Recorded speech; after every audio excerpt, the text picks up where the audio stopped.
Shiva digital YouTube ఛానల్కి స్వాగతం.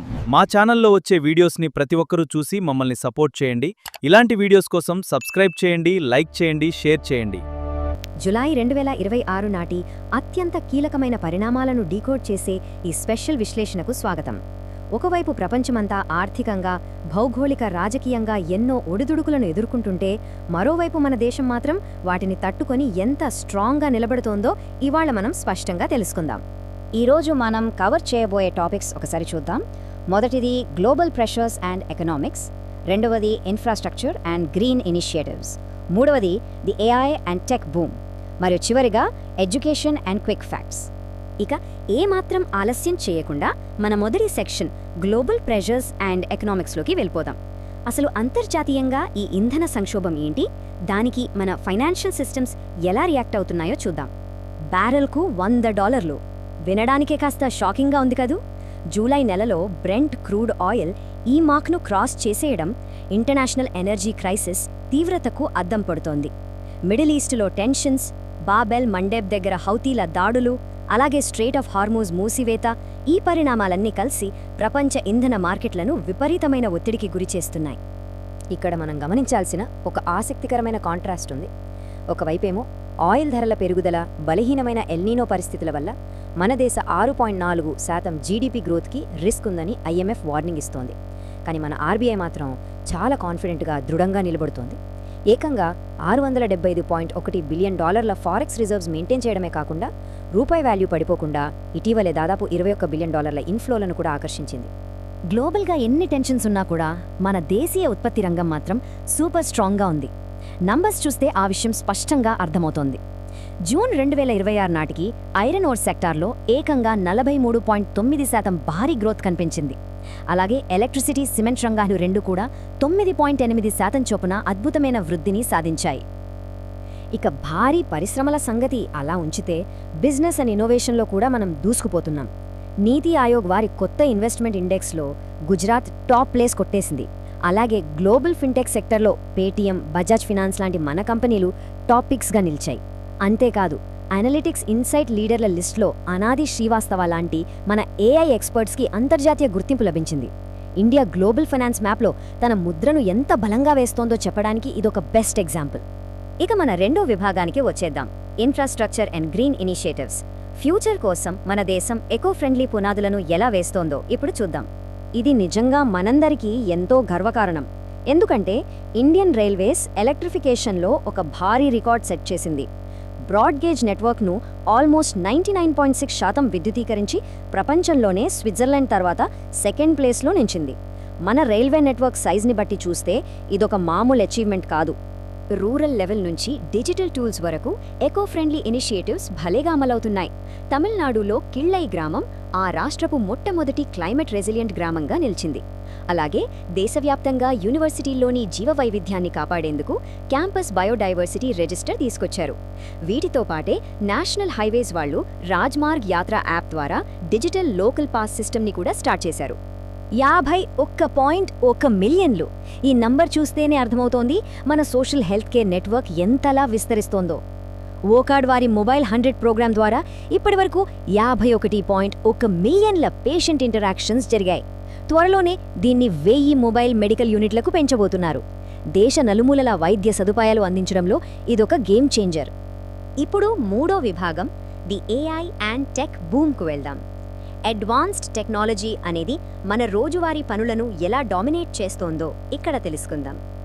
ఇక్కడ మనకు తలెత్తే ఒక ఇంట్రెస్టింగ్ ప్రశ్న ఏంటంటే, అసలు 2026లో ఆర్టిఫిషియల్ ఇంటెలిజెన్స్ మన రియల్ లైఫ్ ఆపరేషన్స్ని నిజంగా ఎలా మారుస్తోంది? ఎక్కడెక్కడ దీని ఇంపాక్ట్ కనిపిస్తోంది? దీనికి ఆన్సర్స్ చాలా సర్ప్రైజింగ్గా ఉన్నాయి. బ్యాంకింగ్ సెక్టార్లో యాంటీ మనీ లాండరింగ్ ఇన్వెస్టిగేషన్ టైంని జెన్పాక్ట్ ఏజెంటిక్ AI ఏకంగా 80% తగ్గించేసింది. ఇక మరోవైపు మహారాష్ట్ర థానే క్రీక్ దగ్గర 45 కోట్ల రూపాయలతో ఏకంగా AI ఆధారిత బర్డ్ శాంక్చురీని ఏర్పాటు చేస్తున్నారు. అంటే టెక్నాలజీ ప్రకృతి సంరక్షణలోకి కూడా వచ్చేసిందన్నమాట. దాంతోపాటు AI మరియు ఎలక్ట్రిక్ వెహికల్స్ రంగాల్లో భారత్, యూరోపియన్ యూనియన్ పార్ట్నర్షిప్ మరింత స్ట్రాంగ్ అయింది. ఇక పర్సనల్ ఫైనాన్స్ విషయానికి వస్తే కొత్త EPF 2026 స్కీమ్ రూల్స్లో మార్పులొచ్చాయి. ఇకపై PF విత్డ్రా చేసుకోవాలంటే అకౌంట్లో కనీసం 25% బ్యాలెన్స్ ఉండటం మస్ట్. అయితే PF సర్వీసులను మరింత ఈజీ చేస్తూ కొత్తగా యూపీఐ మరియు వాట్సాప్ పిఎఫ్ సర్వీసులను కూడా యాడ్ చేశారు. టెక్ పాలసీల విషయానికొస్తే ప్రపంచ దేశాల ట్రెండ్స్ ఒకసారి గమనిద్దాం. ఫ్రాన్స్ అయితే ఏకంగా 15 ఏళ్లలోపు పిల్లలకు సోషల్ మీడియాని పూర్తిగా బ్యాన్ చేస్తూ సెన్సేషనల్ లా తీసుకొచ్చింది. ఇది 2027 జనవరి నుంచి అమల్లోకి రానుంది. మరోవైపు మన దగ్గర ఈ ఫేక్ అకౌంట్స్, డిజిటల్ మోసాలను అరికట్టడానికి ఐటీ మంత్రిత్వ శాఖ వాట్సాప్, టెలిగ్రామ్ లాంటి ప్లాట్ఫామ్స్కి స్ట్రిక్ట్ నోటీసులు జారీ చేసింది. ఇక మన ఫైనల్ సెక్షన్కు వచ్చేసాం, education and quick facts. Education సెక్టర్లో అచీవ్మెంట్స్, అలాగే కొన్ని ఇంపార్టెంట్ పాలసీ అప్డేట్స్ని ఇక్కడ ఫాస్ట్గా చూసేద్దాం. ఎడ్యుకేషన్ సెక్టర్లో మన వాళ్ళు గ్లోబల్ స్థాయిలో అదరగొడుతున్నారు. ఐఐఎం బెంగళూరు ఏకంగా ఇండోనేషియాలో తమ ఓవర్సీస్ క్యాంపస్ ఓపెన్ చేసింది. Lovely professional university sustainable impact ర్యాంకింగ్స్లో వరల్డ్ వైడ్గా 23వ ర్యాంక్ సాధించింది. యూరోస్కూల్ ఏమో ఎన్విరాన్మెంటల్ యాక్షన్లో టాప్ 10లో నిలిచింది. ఇక డివోలింగో ఇంగ్లీష్ టెస్ట్ని ఇప్పుడు ప్రపంచవ్యాప్తంగా 6,500కి పైగా యూనివర్సిటీలు యాక్సెప్ట్ చేస్తున్నాయి. ఇదంతా చూస్తుంటే గ్లోబల్ ఎడ్యుకేషన్లో మన స్టాండర్డ్స్ ఎలా పెరుగుతున్నాయో ఇట్టే అర్థమైపోతుంది. సరే, కొన్ని క్విక్ అప్డేట్స్ చూసిద్దాం. యూకేలో కొత్త ప్రైమ్ మినిస్టర్గా ఆండీ బర్న్హామ్ వచ్చారు. ఇక మన దగ్గర 2012 తర్వాత తొలిసారిగా జూలై 1 నుండి పాస్పోర్ట్ ఫీజులు పెరిగాయి. పబ్లిక్ సెక్టర్ కంపెనీ మెకాన్కి మినీరత్న కేటగిరీ 1 స్టేటస్ వచ్చింది. వీటన్నిటికంటే ముఖ్యమైన అప్డేట్ ఏంటంటే గ్లోబల్ షిప్పింగ్ రీసైక్లింగ్లో బంగ్లాదేశ్ని బీట్ చేసి ఇండియా టాప్ పొజిషన్కొచ్చేసింది. మరికొన్ని సెక్టర్స్లో అపాయింట్మెంట్స్, అచీవ్మెంట్స్ చూస్తే డిఫెన్స్లో సదర్న్ ఎయిర్ కమాండ్ చీఫ్గా ఎయిర్ మార్షల్ జస్వీర్ సింగ్ మాన్ బాధ్యతలు తీసుకున్నారు. Financial action task force vice ప్రెసిడెంట్గా మన వివేక్ అగర్వాల్ సెలెక్ట్ అయ్యారు. ఇక స్పోర్ట్స్ విషయానికొస్తే మన Indian women's hockey team FIH nations cup 2026 గెలుచుకుని సూపర్గా సత్తా చాటింది. అలాగే IMT గాజియాబాద్ వాళ్ళ కొత్త PGDM బ్యాచ్ కూడా స్టార్ట్ అయింది. ఈ fast paced fact session end చేసే ముందు లా అండ్ ఫైనాన్స్ డెవలప్మెంట్స్ చూద్దాం. హైకోర్టు జడ్జీల రిటైర్మెంట్ రూల్స్లో యూనిఫార్మిటీ తీసుకురావాలని సుప్రీంకోర్టు సెంట్రల్ గవర్నమెంట్కి సూచించింది. ఫినాన్స్ మినిస్ట్రీలో జాయింట్ సెక్రటరీగా దివేష్ సెహ్రా అపాయింట్ అయ్యారు. ఇంకోవైపు కెనరా బ్యాంక్ ఆంధ్రప్రదేశ్లో తమ అవుట్రీచ్ ప్రోగ్రాం ద్వారా ఏకంగా 393 కోట్ల రుణాలను మంజూరు చేసింది. ఫైనల్గా ఒక ఆలోచనతో ఈ విశ్లేషణను ముగిద్దాం. ఒక పక్క గ్లోబల్గా టెన్షన్స్, ఎకనామిక్ ప్రెషర్స్ పెరుగుతున్నా సరే మన దగ్గర మాత్రం టెక్నాలజీ, ఇన్ఫ్రాస్ట్రక్చర్, ప్రొడక్షన్ సెక్టర్స్ అమాంతం బూమ్ అవుతున్నాయి. ఈ కాంట్రాస్ట్ భలే ఇంట్రెస్టింగ్గా ఉంది కదూ. మరి ఈ ఊపు చూస్తుంటే 2026 మిగతా సగం ఇంకెన్ని సంచలనాలు, ఇంకెన్ని కొత్త అవకాశాలు మన ముందుకు తీసుకురాబోతోందో వేచి చూడాల్సిందే. ఈ థాట్తోనే ఇవాల్టి సెషన్ ముగిద్దాం. మళ్ళీ కలుద్దాం. ఈనాటి ప్రత్యేక విశ్లేషణకు స్వాగతం. జూలై 26, 2026 ఈ ఒక్క రోజులో మన దేశంలో చోటు చేసుకున్న అత్యంత కీలకమైన, వేగవంతమైన పరిణామాలను ఇప్పుడు మనం డీకోడ్ చేయబోతున్నాం. దేశం ఏ స్థాయిలో ఎంత వేగంగా మారుతోందో చూస్తే నిజంగా ఆశ్చర్యపోతాం. ఈ ఒక్క విశ్లేషణలో ఖచ్చితంగా 30 విభిన్నమైన, చాలా ముఖ్యమైన అంశాలను మనం కవర్ చేయబోతున్నాం. వేల కోట్ల భారీ ఆర్థిక కేటాయింపుల నుంచి ఒక చిన్న ప్రాంతంలోని వారసత్వ సంపద పరిరక్షణ దాకా ప్రతి అంశాన్ని చాలా స్పష్టంగా ఒకదానికొకటి ఎలా కనెక్ట్ అయి ఉన్నాయో అర్థం చేసుకుందాం. ముఖ్యంగా మనం 4 ప్రధాన విభాగాలను చూడబోతున్నాం. జాతీయ విధానాలు, ఆర్థిక మౌలిక సదుపాయాలు, రక్షణ సాంకేతికత, ఆఖరిగా పర్యావరణం మరియు సంస్కృతి. ఇక ఏమాత్రం ఆలస్యం చేయకుండా మొదలు పెట్టేద్దాం. ముందుగా జాతీయ విధానాలు మరియు పాలన. కేంద్ర రాష్ట్ర స్థాయిల్లో ఉపాధి, విద్య, ఆరోగ్యం లాంటి రంగాల్లో వస్తున్న కీలక మార్పులతో దీన్ని ప్రారంభిద్దాం. గ్రామీణ ఉపాధి రంగంలో ఇదొక చారిత్రక ఘట్టమని చెప్పాలి. జూలై 1 నుంచి MGNREGA స్థానంలో కొత్తగా VBG-RAM చట్టం అధికారికంగా అమల్లోకి వచ్చింది. దీనివల్ల గ్రామీణ ఉపాధి హామీ దినాలు 125 రోజులకు పెరిగాయి. అంటే గ్రామీణ ఆర్థిక వ్యవస్థకు ఇది ఎంత పెద్ద భరోసానో మనం అర్థం చేసుకోవచ్చు. ఇక కేంద్ర రాజకీయాల్లో జరిగిన కీలక పరిణామాలను గమనిస్తే దేశవ్యాప్తంగా జరుగుతున్న నీట్ UG నిరసనల నేపథ్యంగా ధర్మేంద్ర ప్రధాన్ గారు తన పదవికి రాజీనామా చేశారు. పట్నాలో MP పప్పు యాదవ్ ఈ పరిణామాన్ని స్వతంత్రంగా సెలబ్రేట్ చేసుకున్నారు. అయితే ఇప్పుడు కొత్త కేంద్ర విద్యాశాఖ మంత్రిగా ప్రహ్లాద్ జోషి గారు అధికారికంగా బాధ్యతలు స్వీకరించారు. రాష్ట్రాల స్థాయిలో కూడా రాజకీయ పౌర సమీకరణాలు చాలా వేగంగా మారుతున్నాయి. దక్షిణాన తమిళనాడులో చూస్తే AIADMK రాజీనామా కేసును స్పీకర్ JCD ప్రభాకర్ మళ్లీ తెరిచి జూలై 30కి EPS సహా 4 మాజీ ఎమ్మెల్యేలకు నోటీసులిచ్చారు. మరోవైపు నిర్లక్ష్యానికి గురవుతున్నామంటూ 25 మందికి పైగా TVK నాయకులు DMKలో చేరిపోయారు. అటు ఉత్తరాన హిమాచల్ ప్రదేశ్లో ముఖ్యమంత్రి సుఖ్వీందర్ సింగ్ సుకు నిరసన తెలుపుతున్న ప్రైమరీ టీచర్లతో సమావేశమయ్యారు.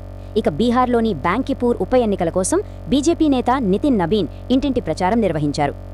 అయితే ఒకవైపు అభివృద్ధి జరుగుతున్నా పౌర భద్రత విషయంలో కొన్ని తీవ్రమైన బాధాకరమైన ఘటనలు కూడా చోటు చేసుకున్నాయి. శివకాశి దగ్గర ఒక అక్రమ పటాసుల గోదాములో జరిగిన పేలుడులో 3 ప్రాణాలు కోల్పోవడం అత్యంత విషాదకరం. అలాగే ఢిల్లీలోని వసంత్ కుంజ్లో జరిగిన ఘోర రోడ్డు ప్రమాదంలో అక్కడ కనీసం రక్షణ గోడ కూడా లేకపోవడాన్ని ఒక ప్రత్యక్ష సాక్షి ఎత్తిచూపారు. అటు థానే మెట్రో నిర్మాణ స్థలంలో ఏకంగా 10 అడుగుల గుంతలో ఒక కంటైనర్ ట్రక్కు పడిపోవడం చూస్తే మౌలిక సదుపాయాల నిర్మాణంలో సేఫ్టీ అనేది ఎంత ముఖ్యమో మనకు స్పష్టంగా అర్థమవుతుంది. పాలనా విభాగంలో చివరిగా ఒక మంచి ముందడుగు గురించి మాట్లాడుకోవాలి. అదే సమగ్ర శిశు బాల స్వాస్థ్య కార్యక్రమం.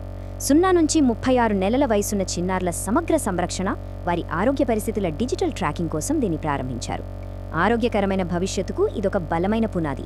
దీంతోపాటే కొత్త పాస్పోర్ట్, రెన్యువల్ మరియు తత్కాల్ విభాగాలకు సంబంధించి దేశవ్యాప్తంగా పాస్పోర్ట్ ఫీజులను కూడా సవరించారు.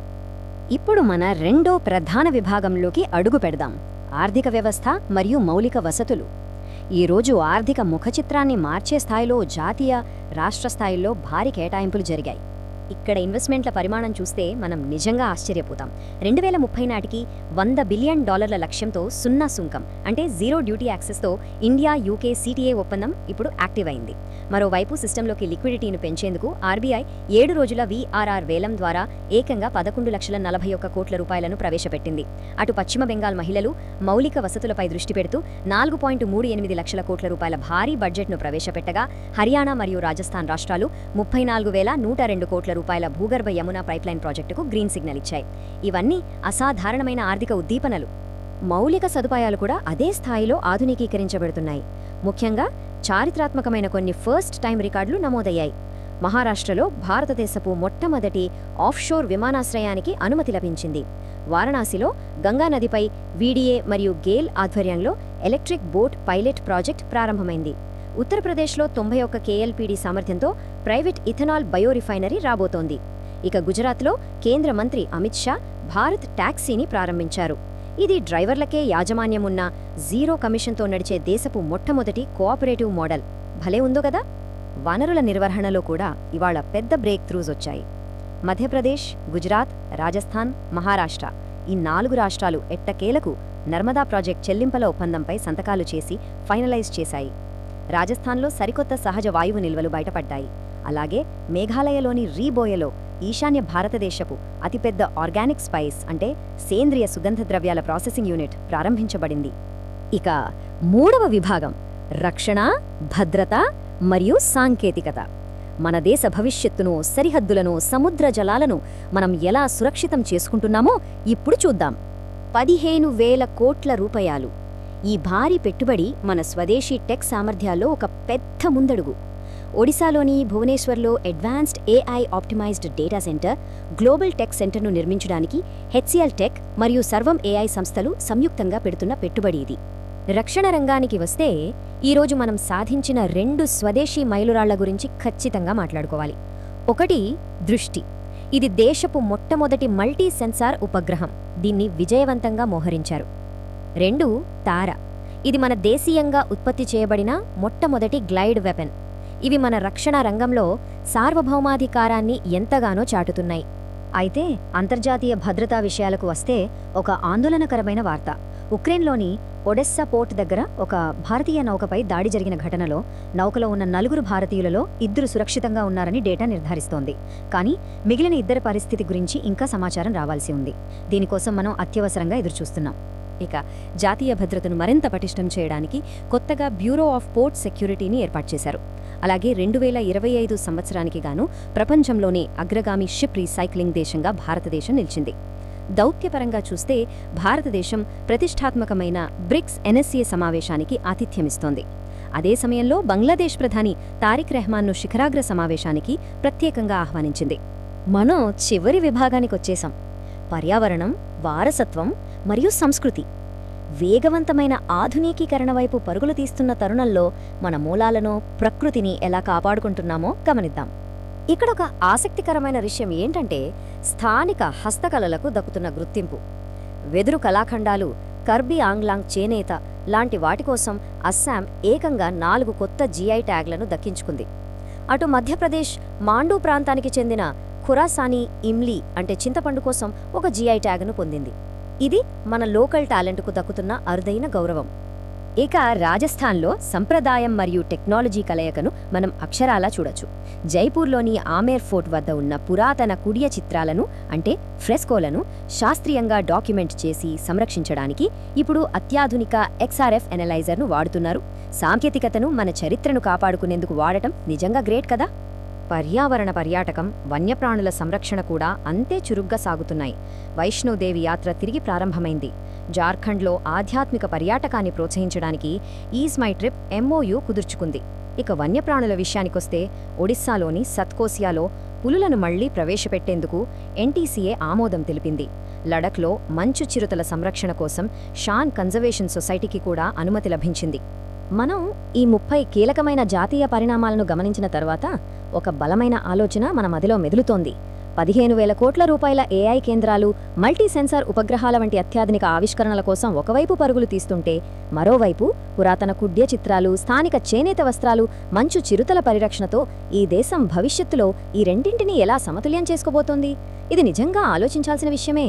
ఈ రోజు విశ్లేషణను ఇక్కడితో ముగిద్దాం. ఈ పరిణామాలు అందర్నీ ఆలోచింపచేశాయని ఆశిస్తున్నాం. మళ్ళీ కలుద్దాం.